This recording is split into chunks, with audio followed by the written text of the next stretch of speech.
In June 2014, Abu Bakr al-Baghdadi, then leader of the Islamic State group, declared its so-called caliphate from this mosque in the Iraqi city Mosul.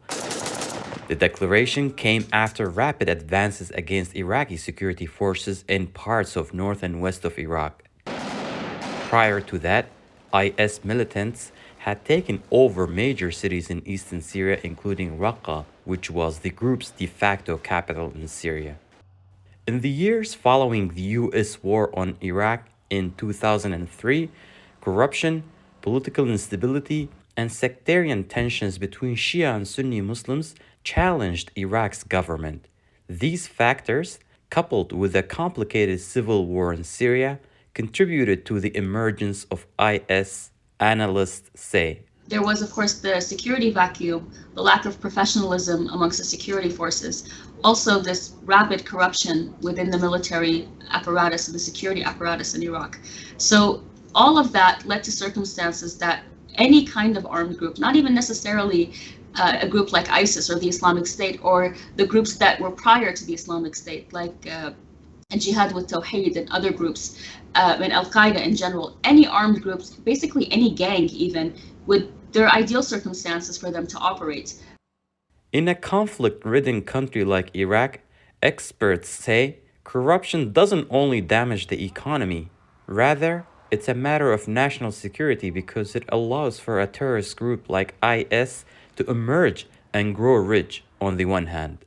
On the other, corruption also delegitimizes the government, the security forces, creates grievances with the local community, and therefore the local government and the local security forces lose legitimacy in the eyes of the citizenry.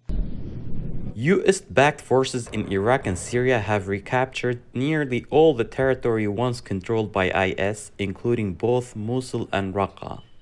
Al-Baghdadi was killed in a US strike in 2019, and thousands of IS fighters are now in the custody of US partners in Iraq and Syria.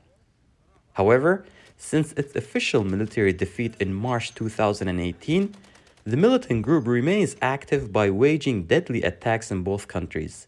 Experts say if the same conditions that led to the rise of IS in 2014 are met again, the extremist group could re-emerge. The main lesson from ISIS, both its emergence and its defeat, is to not allow for such vacuum to ever exist again, and to maintain the pressure on ISIS for them to never be able to recuperate to the degree where they are able to capitalize on such vacuums that conflicts, both political conflicts, economic conflict, perhaps ethnic and sectarian tensions, would create in both Syria and Iraq.